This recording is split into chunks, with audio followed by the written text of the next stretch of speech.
Estas elecciones evidencian cambios significativos en el tablero político.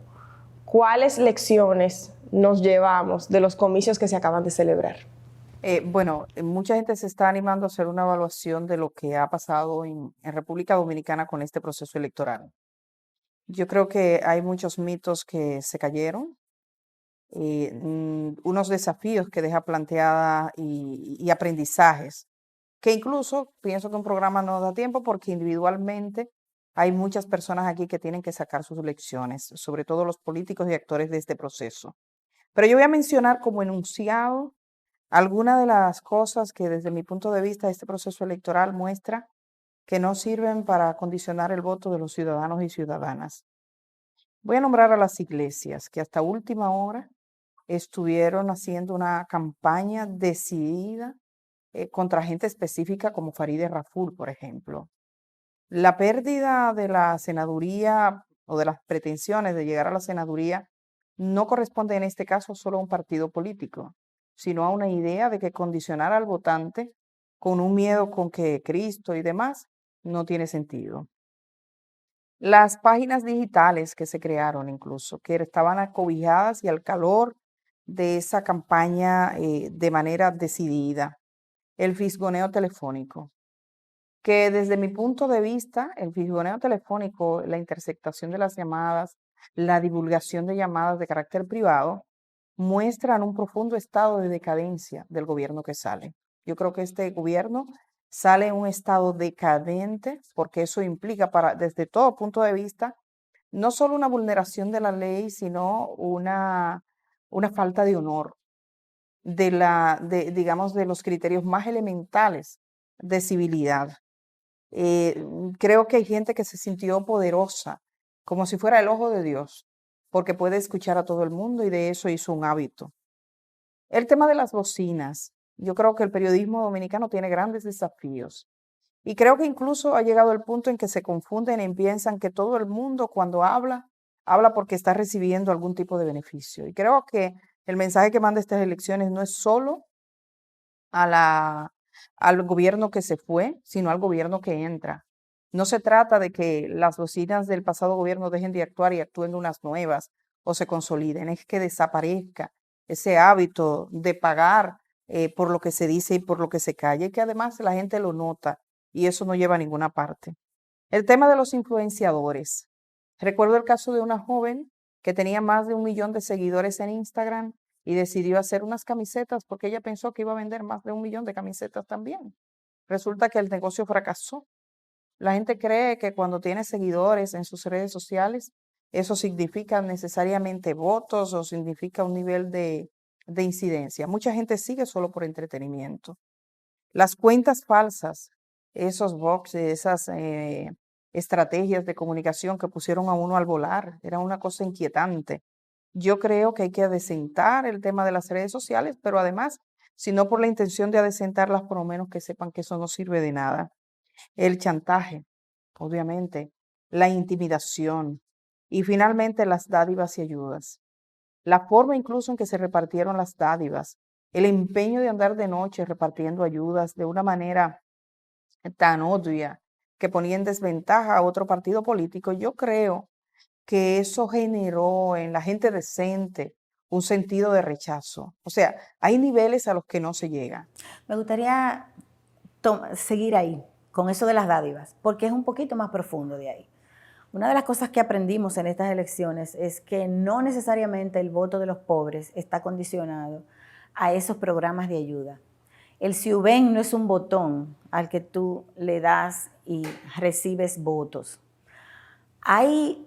¿Qué pasó aquí con tantos pobres que tenían acceso a programas establecidos, programas fijos de ayuda, no electorales, no, sino esas transferencias, esas personas que se beneficiaron, por ejemplo, de las guarderías infantiles, que son muy importantes y que son muy buenos servicios, o ese tipo de cosas? ¿Qué pasó? ¿Por qué el PLD, que trae todo eso a la población, tiene hoy 1 millón menos de votos? Bueno, pasó que no es solo los programas de ayuda, es la forma. Aquí se están estableciendo ese tipo de programas en los que el ser humano no es sujeto de derecho. Esa no es la transferencia que se da. No hay una transferencia de poder como se hizo, por ejemplo, en Brasil, lo hizo Lula. A Dilma hubo que tumbarla con una componenda de la derecha. O como hizo Chávez, por ejemplo, que murió y todavía su partido tiene votos. Aquí no se ha hecho eso. Aquí se ha utilizado el pobre con esas transferencias de ayuda como un objeto. Y se llega al colmo de irle a buscar a su casa el día de las elecciones y lo trasladan a votar. Entonces, la gente, aunque no razone bien eso, como le estoy explicando yo, intuye que es un simple objeto. Es un simple objeto. Y entonces eso no necesariamente se traduce en todos esos votos que ellos esperaban.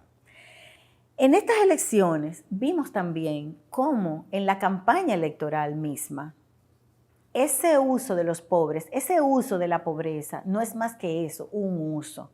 ¿Cómo es que en una campaña electoral, y aquí va la crítica para todos los partidos del sistema, no surgió, por ejemplo, el tema del salario bajo, los bajos salarios de este país? No, eso no se tocó, y no se tocó para no molestar a las élites dominantes, que son las que han establecido ese sistema como el que les da rentabilidad a ellos. Eso no se tocó. En un país donde el 80% de las personas que trabajan formalmente ganan menos de 20,000 pesos, cuando la canasta básica está por encima de esa cifra, obvio. No se tocó. No se tocó suficientemente el tema de la seguridad social. Lo hizo un diputado que intuyó, tiene muy buena intuición, que eso podía ser un tema que generara interés en el electorado. Claro, lo hizo de manera demagógica, me refiero a Pedro Botello, que ofreció algo que no puede ser posible. Pero eso les da a ustedes una idea de cómo esos silencios tan grandes que tienen que ver con la necesidad de los más pobres y hasta de la clase media, porque en el caso de pensiones y salud es un tema que tenía que haber surgido en la campaña y no surgió. Lo cual te dice cómo aquí los políticos que tienen mayor arraigo, bueno, todos los políticos, porque la verdad es que no lo tocó ninguno.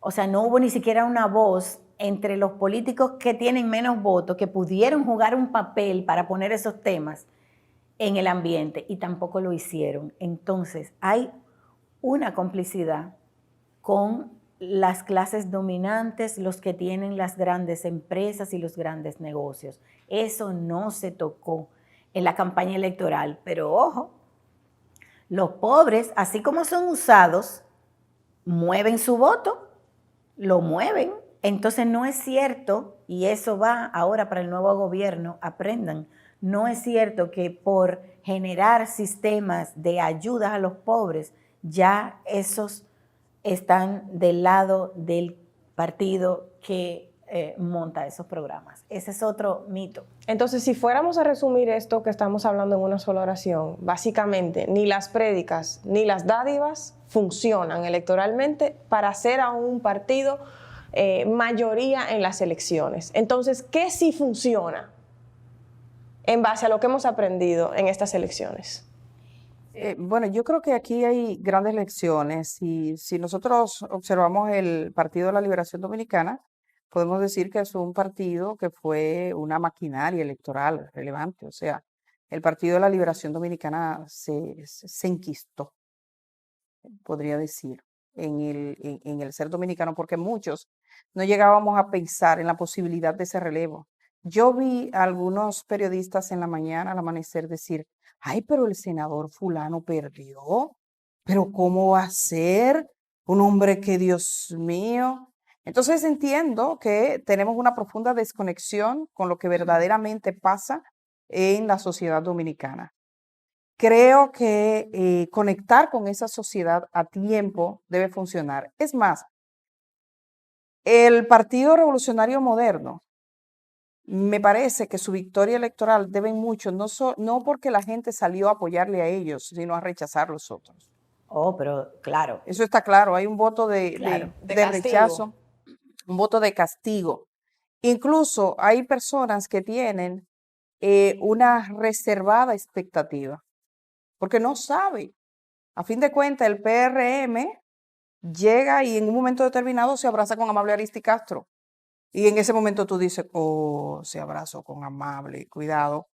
Entonces, sí, entonces tú dices, bueno, vamos a ver si es verdad que cuando vamos tenemos que recoger mucha gente, pero como Bueno, que, Abinader hizo cosas que por lo menos en clase media le quitaban votos. Lo exacto. que pasa es que lo ayudó la comparación. Sí, la comparación ayuda. Abinader es remolcado al poder por un deseo de salir del PLD.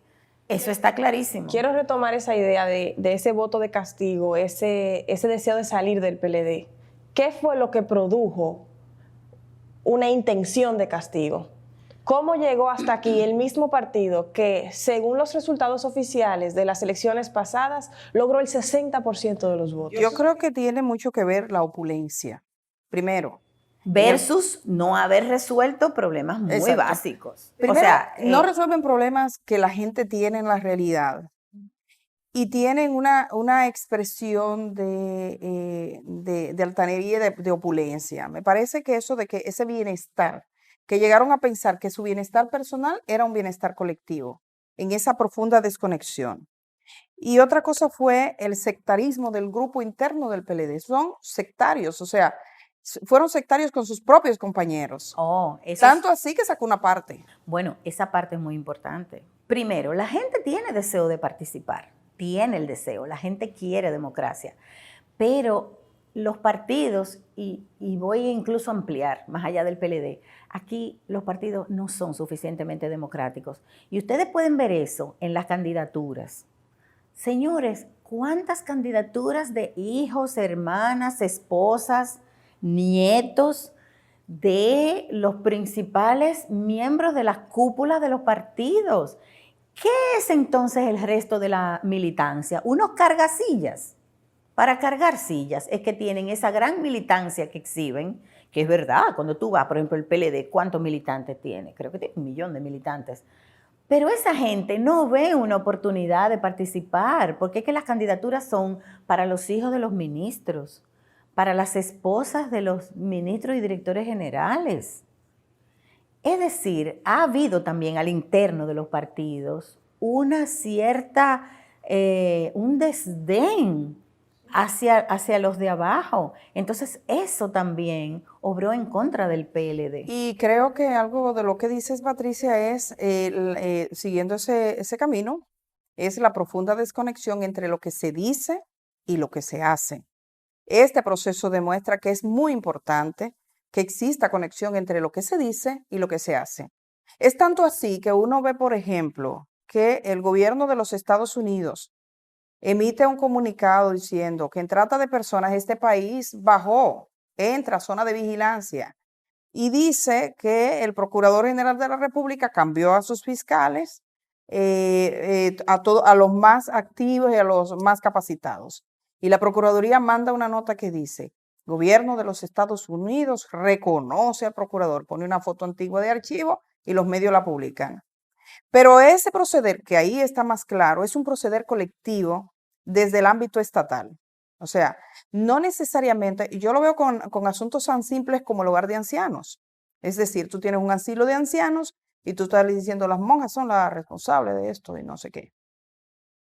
Y tú no fuiste, tú no mandaste un protocolo, tú te atrasaste en los pagos de la subvención. Tú estás diciendo en rueda de prensa que eso está resuelto cuando en esa noche solo tienes un médico. Todo el que está ahí. Eso. Es ¿Cuántas personas de las que trabajan en ese lugar vieron esas ruedas de prensa y dijeron, caramba, pero esto es contrario a la realidad? Conozco muchos casos como ese. Conozco, por ejemplo, una visita del procurador a una guardería infantil. Ustedes van a decir, ¿a qué el procurador? Sí, el procurador visitó una guardería infantil y la Procuraduría sacó una noticia de eso y un video del procurador visitando y diciendo lo bueno que era este sistema de guarderías infantiles. Increíble. Ahora, cuando se tramitó esa visita, Ustedes saben que por la pandemia no hay clases en ninguna parte. Cuando llegó el equipo de cámaras, micrófonos, asistentes, preguntaron, ¿dónde están los niños? Y claro, el personal dijo, no hay niños. Por la pandemia aquí no estamos funcionando. O sea, el plan era hacer fotografías y videos del procurador entre los niños.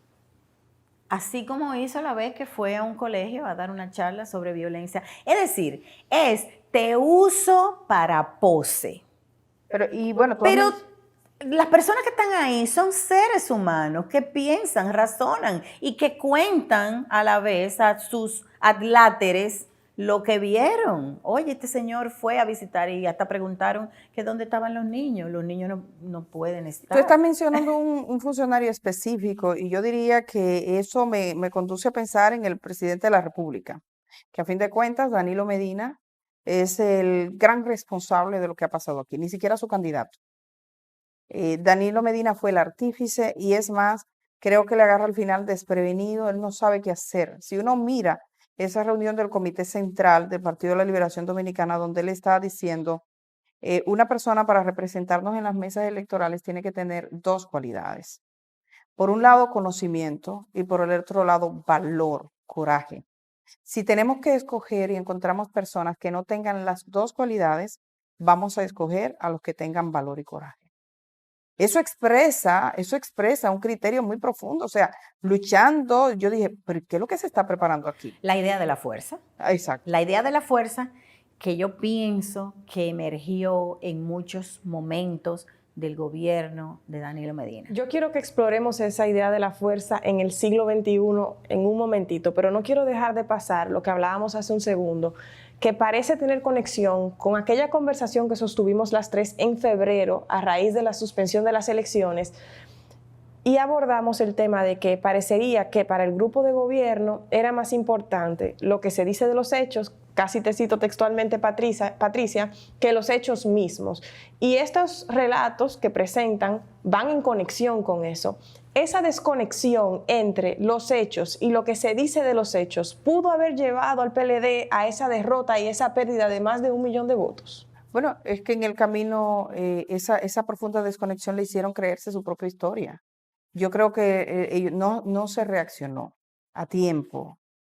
¿Cómo tú piensas que vas a ganar un proceso electoral dejando a los funcionarios incluso más cuestionados y más populares en sus mismos sitios? Es como, ustedes se lo comen porque yo soy el que sirvo, esto es lo que hay. Sí. Exacto, ustedes te tienen que comer esto. No, y hay otra cosa también, que aquellos que narran los hechos, es decir, la prensa, han sufrido un ataque brutal. Sí, dice, si se apegan un poco a la verdad, Eso es un error. Que los hechos en sí mismos les ofenden. Yo quiero recordar que aquí se dio una situación que si no hay una persona responsable, el llamado coronel Abinader, que en realidad era Guzmán, sí.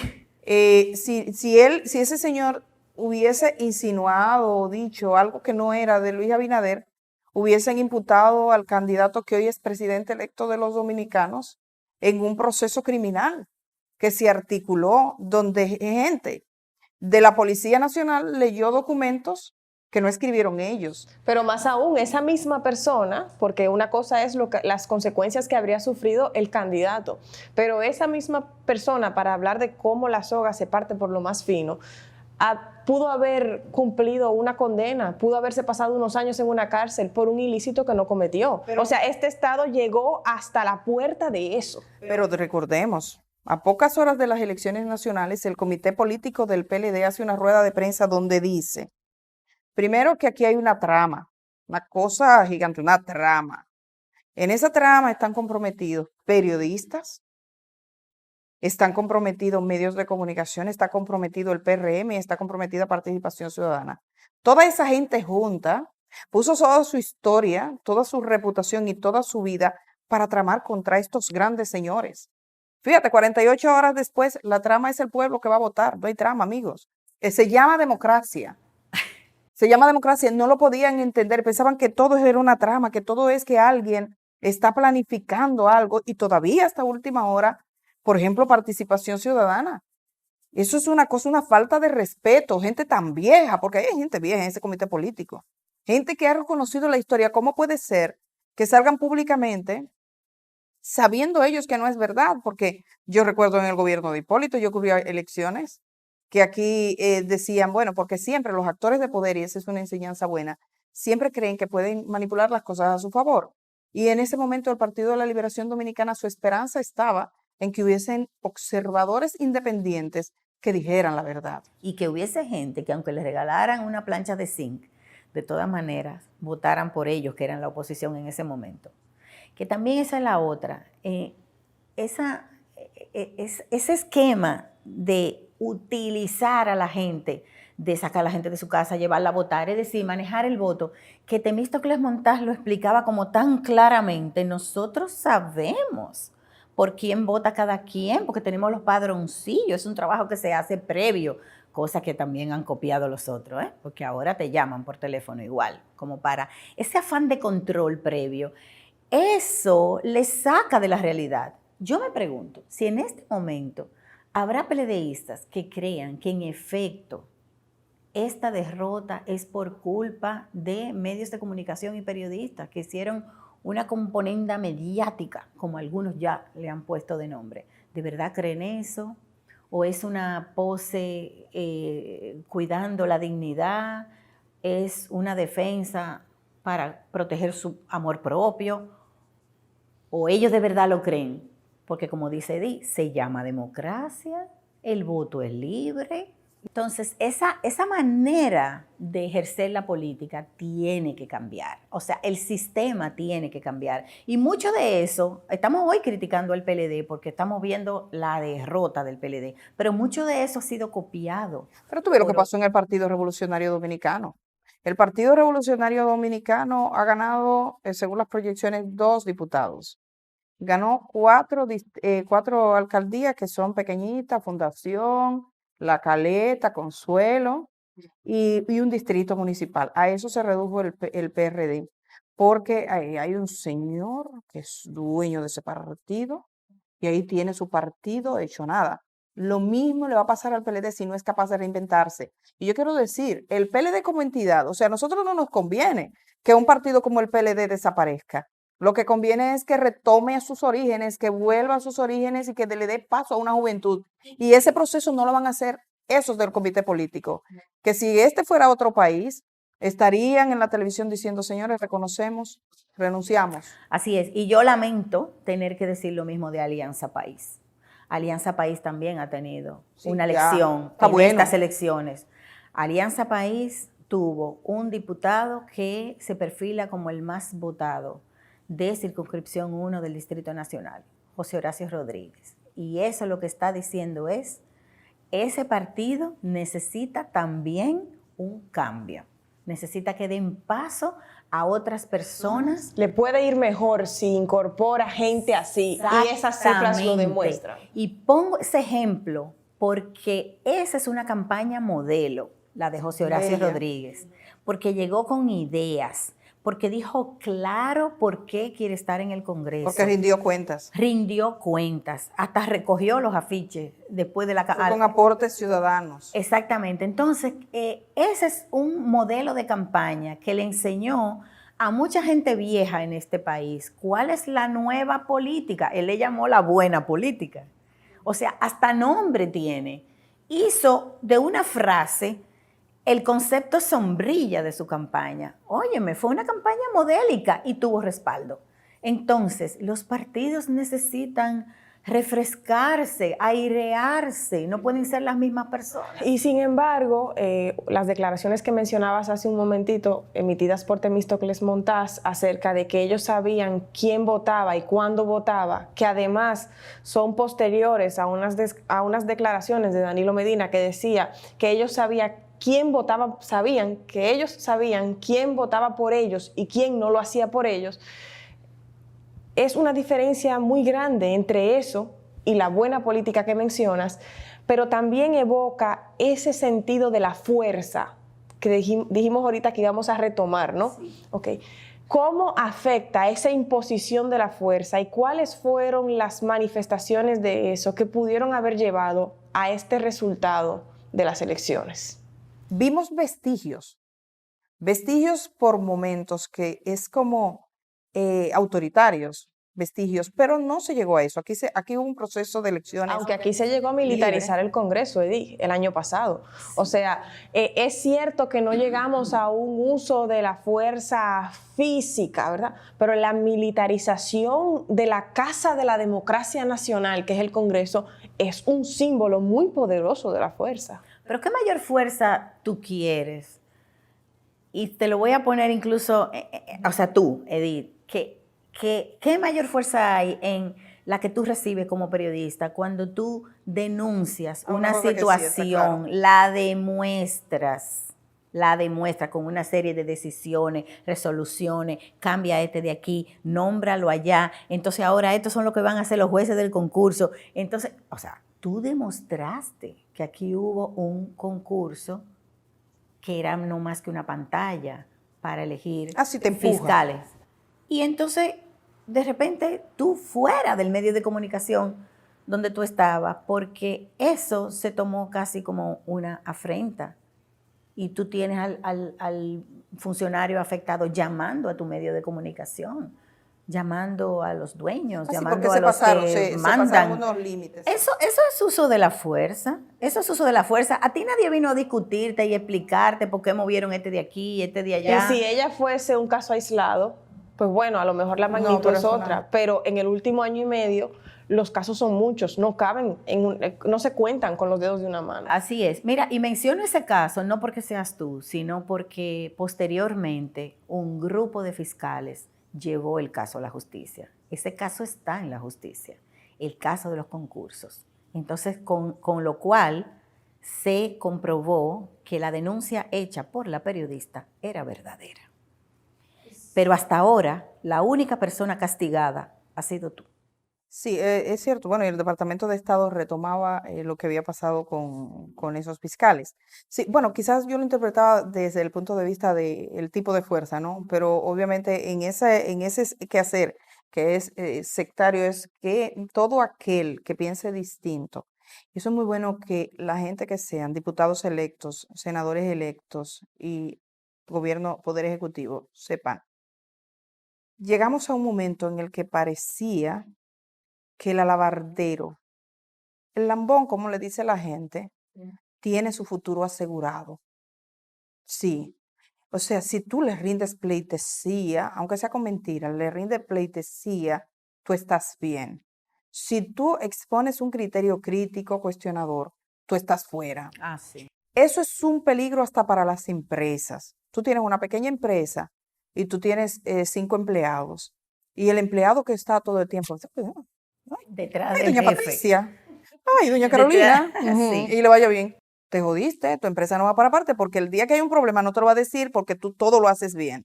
Para mí el modelo más, la imagen que ejemplifica eso es cuando Danilo Medina se reúne con el Comité Central y le está hablando de los futuros de estas elecciones. Eso fue hace 2 semanas que se filtraron las imágenes que la filtraron ellos. Y él le dice en un momento determinado, señores, yo le quiero preguntar a ustedes, ¿qué ha hecho Gonzalo para quitarle voto al PLD? Ay, si yo hubiese y la gente responde, nada. Y ese nada se oye a coro. Y yo sentí que eso era como en las iglesias evangélicas cuando dicen, ¿quién vive? Cristo. Y nadie dice otra cosa, porque es lo que toca, ¿no? O dice, Cristo vive y todo el mundo dice, amén. Y dígalo más alto. Y entonces él decía, ¿qué ha hecho Gonzalo para quitarle voto al PLD? Y todos al unísono, nada. Oye, y ya sabía, porque se supone que tiene los instrumentos de medición y los demás, que la escogencia de aquel candidato impuesto les había llevado a ese nivel. Entonces no era capaz de hacer esa autocrítica. Y obviamente cada crítica, yo siento que cada crítica que se hace o cada cuestionamiento, se llegó a un sentido, es como que le sabe a vinagre. Y ya, si esta persona ha hecho una crítica, se quita. Esta es contraria a nosotros. Más que la crítica, hasta las cifras y las evidencias, Sí. porque los instrumentos de medición más reputados del país, Claro. como la Gallup, la Greenberg y la McPain, También. demostraban que los resultados iban a ser los que en efecto fueron. Y en el caso de la Gallup, hasta conversaciones privadas hizo circular el gobierno. Y digo responsablemente el gobierno porque funcionarios y exfuncionarios del gobierno fueron precisamente los que lo subieron a las plataformas Sí, digitales a y eso los se que llegó. fueron a defender esos argumentos a programas de televisión. Entonces, Bueno, no olviden que en el Consejo Nacional de la Magistratura se le dice a una jueza que se le ha espiado. O sea, no olviden esa parte.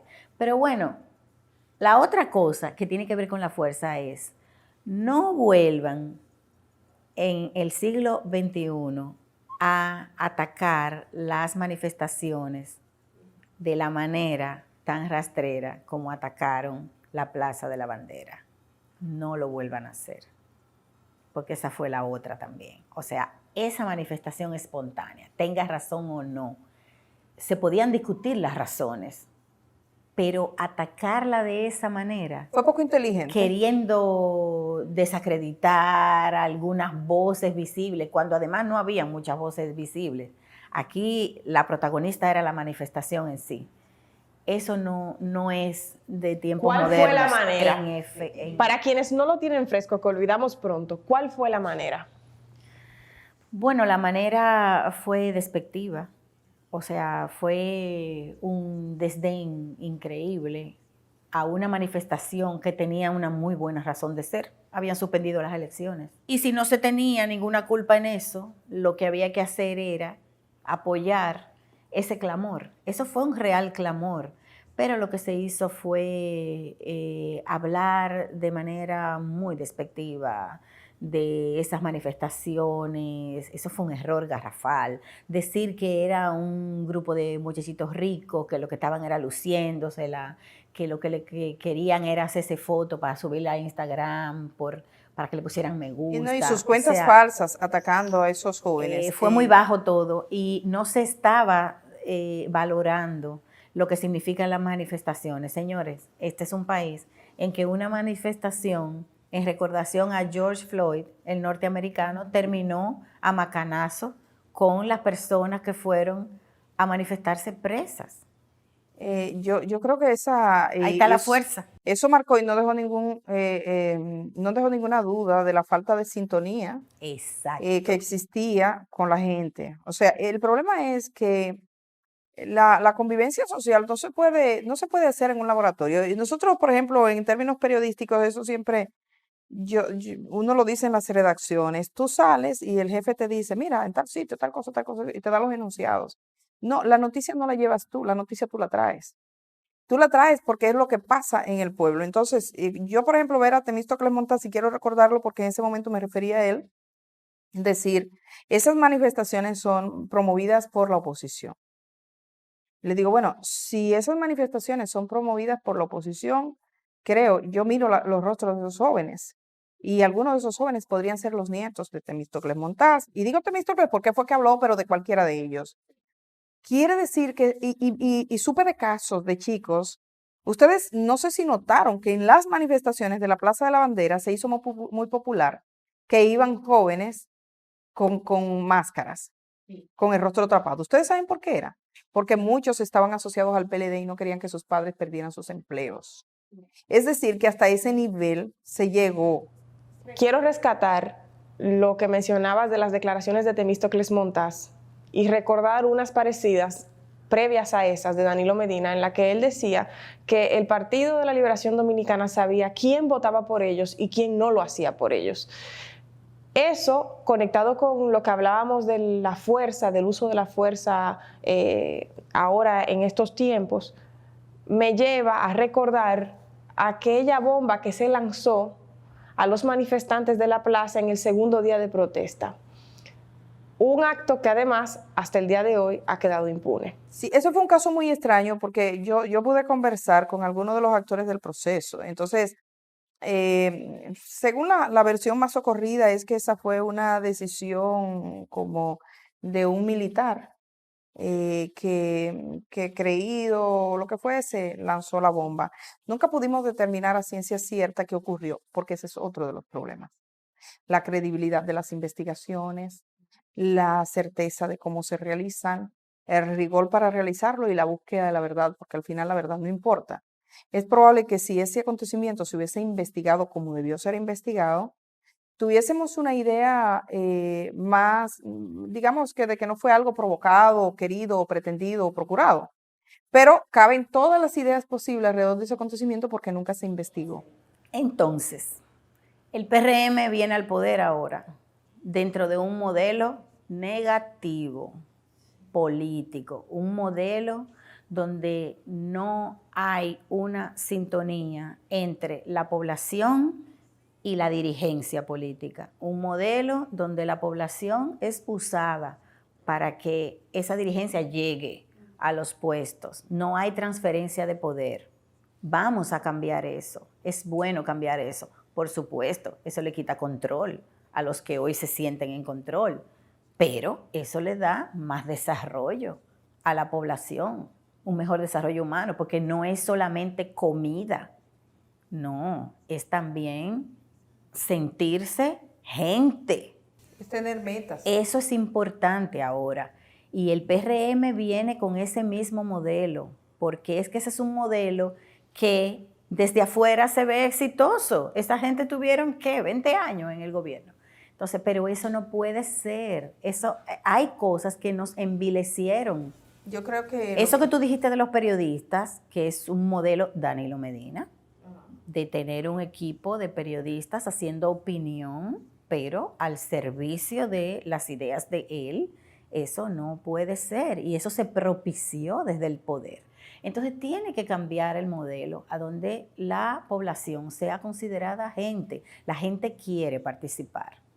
Entonces hay que organizar a la gente, pero con más autonomía, políticamente hablando. Eso es muy necesario ahora. Porque también eso del modelo de la compra de voces, parecería que llegó como a un fondo muy triste, porque cuando ya no quedaba gente que comprar, empezaron a comprar robots.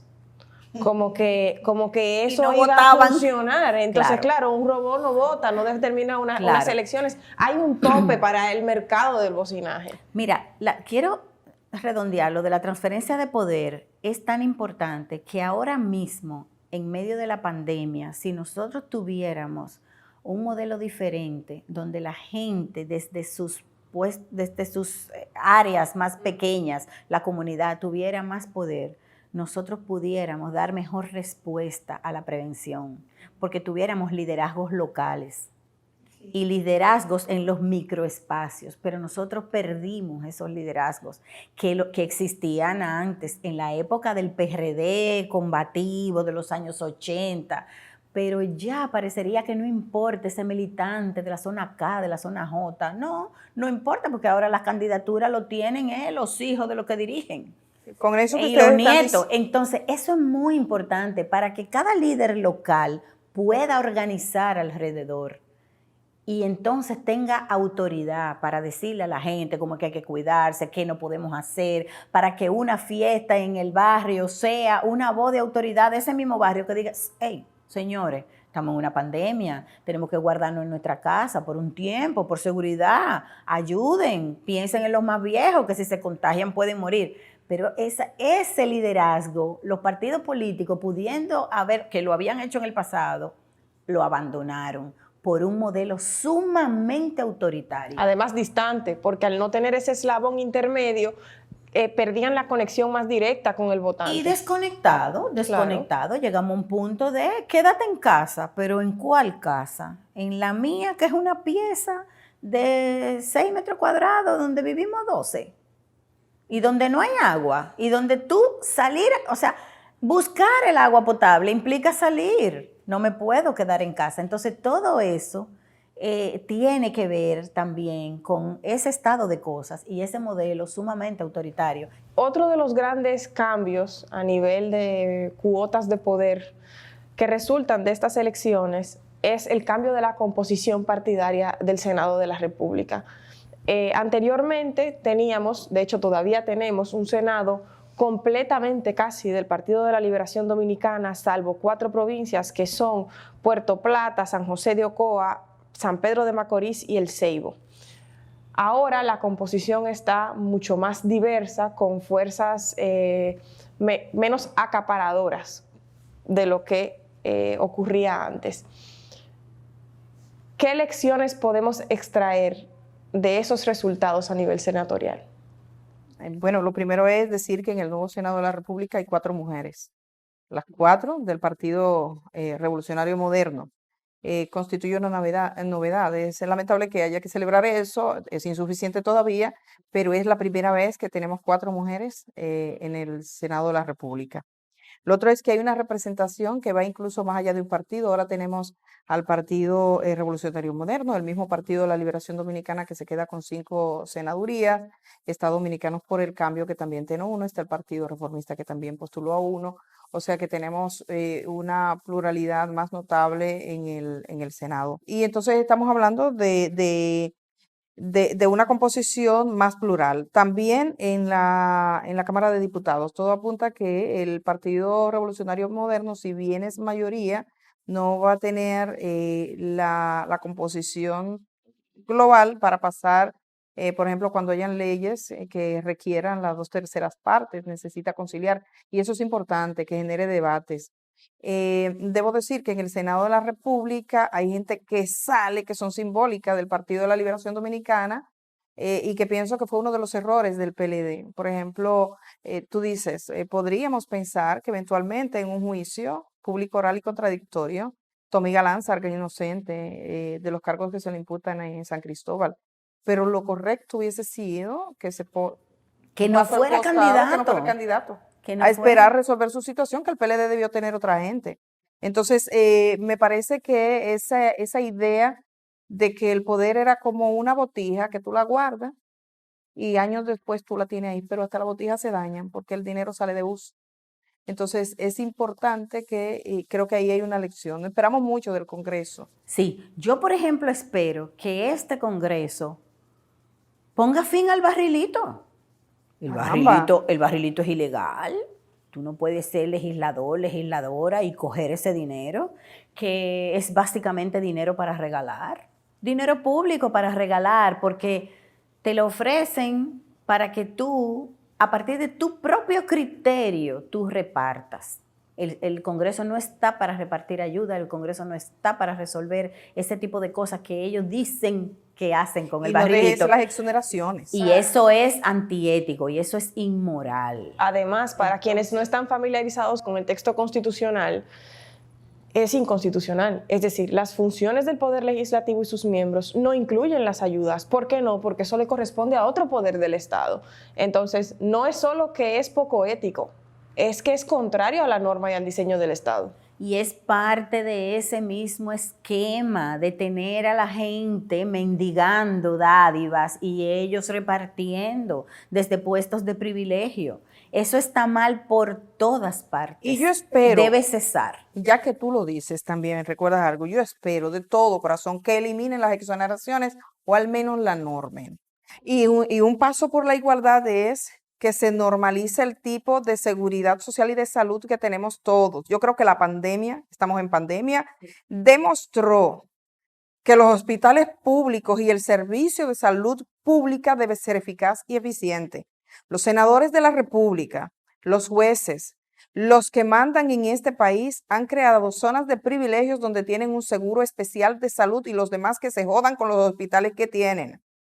Quiere decir que un verdadero cambio en este país implicaría que mi hijo pudiese ir a un hospital público, el niño de la Ciénaga pudiese ir a un hospital público y la hija del presidente pudiese ser atendida en un hospital público. Esa debe ser la meta. Qué triste es que en esta campaña electoral ningún político lo dijera. Que sea una periodista que te lo dice, una realidad contundente como un blog de 8 y no te lo dijo ningún político en esta campaña. Yo espero que eso se dé. Desperdiciaron el tiempo, pero oigan bien, empiecen a trabajar hoy. Para que esos sean los temas, ojalá que eso cambie, pero si en el 2024 eso no ha cambiado, esos tienen que ser los temas que los políticos de oposición planteen. Eso estuvo ausente en esta campaña electoral. Eso nos lleva naturalmente al plan de gobierno, a qué esperamos de un nuevo gobierno, pero sobre todo a cuáles son los retos de un nuevo gobierno en el 2020. Bueno, lo primero, el gran reto que tiene este gobierno entrante es el tema económico y en un contexto de pandemia. Que va a ser muy fuerte. Tenemos una situación de pandemia en el país, nosotros vamos a tener, y como este programa está haciendo de una vez, vamos a tener y alertarle a la gente, hay un incremento notable y podemos esperar en 2 semanas un incremento de la gente que estuvo en caravaneo y de la gente incluso que no guardó distancia social en el proceso electoral. Es decir, que el nuevo gobierno entra con una posible crisis sanitaria. En salud. Aquí tenemos un servicio de salud excluyente. Los respiradores y las unidades de cuidados intensivos son insuficientes. Decir que el gobierno tiene unas 150 ventiladores y camas, eso es una cosa que es una vergüenza.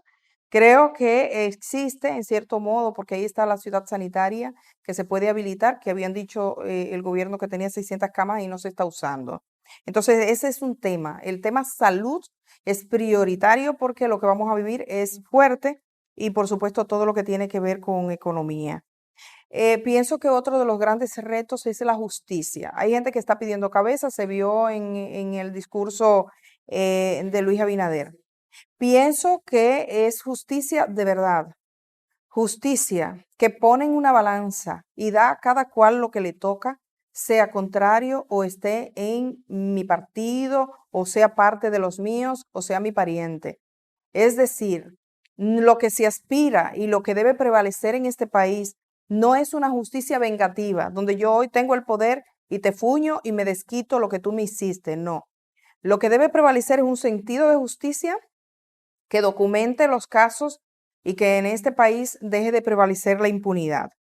Y el otro gran reto que me parece a mí que está vigente es la recuperación del sentido del honor. La dignidad. La dignidad, la verdad, la decencia, no mentir descaradamente, no inventarle a gente decente, como le hicieron a Miriam Germán, ponerlas en situaciones donde parece que el que está en contra de la ley eres tú. No utilizar los recursos estatales y los recursos que tienen los órganos de seguridad de este país para fisgonear a los demás, para sacarle las conversaciones de forma pública. Aquí a Rubén Maldonado le sacaron una conversación que él sostuvo de que iba a quemar el Congreso, cuando todo el mundo sabe que él no iba a quemar nada, porque cuando yo estoy sola digo cualquier disparate. Es como cuando usted está en su casa, que usted se desnuda en su casa, pero usted no sale a la plaza del pueblo a desnudarse. Lo que no tiene derecho a nadie a meterme una cámara en mi casa, porque en mi casa yo me puedo poner como yo quiera. De hecho, entonces eso mismo pasa con las conversaciones. Sí, es como decir malas palabras. Exacto. No las decimos en público, pero en privado. En privado y puedes hablar. Entonces se llegó a un nivel aquí que las conversaciones hasta se filtran y los medios de comunicación hacen noticia de eso. Entonces pienso que eso es parte de un concepto global que se llama recuperación del honor, de la decencia y del sentido de la dignidad. Ese es un reto. Y el medio ambiente. Uy, si hay algo indecente. Justicia y medio ambiente han sido los talones de Aquiles de este gobierno en los últimos 2 años. Sí, es una cosa insólita cómo se ha promovido un negocio que además no es solamente que depreda la Sierra de Bauruco, el de los aguacates es un ejemplo, sino que además es un negocio que está utilizando una tierra que es del Estado. Entonces, esos productores van con ventaja frente a otros, a los que les cuesta la tierra. Estos la tienen de gratis y encima es un parque nacional. O sea, en 40 años no va a haber agua para la población de Pedernales. El uso de una tierra del Estado para beneficio propio es una forma, y lo voy a decir así, light, del tipo de robo y de malversación que se ha hecho durante los últimos gobiernos, que ha incluido la venta de barrios completos con su gente adentro, de terrenos completos, no del Estado, no, pedazos del país, a la venta del mejor postor. O haber sacado toda la arena del río Yásica y no tener todavía hoy un responsable. Pero yo creo que eso que dice Patricia tiene que ver con una cosa fundamental que resuelve muchos problemas, es el sentido de escuchar. Yo invito al presidente de la República que no deje escuchar. Eso que decíamos ahorita, el alabardero. el que te dice que todo está bien, el que te dice tú estás perfecto, tú eres el más lindo, tú lo estás haciendo que bien, más tú una sabe. chulería. Tú eres el que más sabe, tú todo lo resuelves y no es capaz de escuchar al que vive más allá. Yo creo que el gobierno de Danilo Medina, el presidente de la República, recuerdo su primer discurso de gobernante, fue un discurso que a todos inspiró, porque hablaba de unas grandes metas. Y en el principio del gobierno, aquí se denunció, por ejemplo, lo que pasaba en Bahía de las Águilas, donde unos supuestos terceros adquirientes de buena fe se iban a quedar con la titularidad de esos terrenos. Cuando eso fue cuestionado, ¿qué hizo el gobierno? Dijo, no, venga, ¿Escuchó? recogió, escuchó, y ese es uno de los logros que puede exhibir que tuvo. Pero si tienes una incapacidad de escuchar, porque todo cuestionamiento eres mi enemigo, tú no escuchas a los que te están diciendo que están depredando Valle Nuevo. en Valle Nuevo, a los que te están diciendo, reclamando que el río Tireo se está muriendo, Exactamente. pero no escuchas a nadie. Entonces, No, todos porque los lo temas, resuelve con un son de la oposición. ajá, entonces tú puedes resolver mejor temas medioambientales, esa desconexión con las organizaciones que trabajan por el medio ambiente. Entonces, es como que nosotros somos nosotros y podemos decidir desde el poder. Esa es una tendencia de los seres humanos a pensar que el poder es para siempre. Yo recuerdo que hablando con un funcionario de este gobierno, que tengo, digamos, cierta posibilidad de conversar, en una actuación que a todas luces, desde mi punto de vista y el tiempo demostró, era equivocada, yo le dije, a veces siento que ustedes están trabajando como si no hubiese un mañana. A los que entran hoy, que sepan que hay mañana, que vayan con la misma tranquilidad a conversar con el campesino y que se sientan honrados con eso, que no se les llene ese cuerpo y esa mente de un poder que les hace sentir que tienen una sangre distinta a la que corre por las venas de los demás. Entonces, cuando pisas tierra y ves, soy un servidor, llegué aquí para servir, ¿cómo vive mi gente? Entonces puedes escuchar. Yo quisiera que de este país se exterminara el miedo de gente a decir su palabra. A mí me apena profundamente encontrar médicos que me dicen, mira, yo no tengo mi indumentaria, dilo tú. No pueden grabar un video porque tienen miedo de perder el puesto de trabajo, de que les vaya mal, si hacen una denuncia o si hablan de una situación que viven. He visto eso demasiado, lo vi en los fiscales, que te dan los datos por detrás porque no lo pueden asumir por delante, nadie puede hablar. Entonces pareciese que el discurso correcto y necesario es aquel que dice que todo está bien. Óigame, no todo estaba bien y se lo están diciendo las urnas, pero a este gobierno que entra le pasaría lo mismo. No, cuando las cosas estén, que haya criticidad, que haya capacidad de hablar, que haya capacidad de criticarse, eso hay que hacerlo. Y a mí me parece que ese sería un cambio fundamental que resuelve todos los otros problemas. Gracias.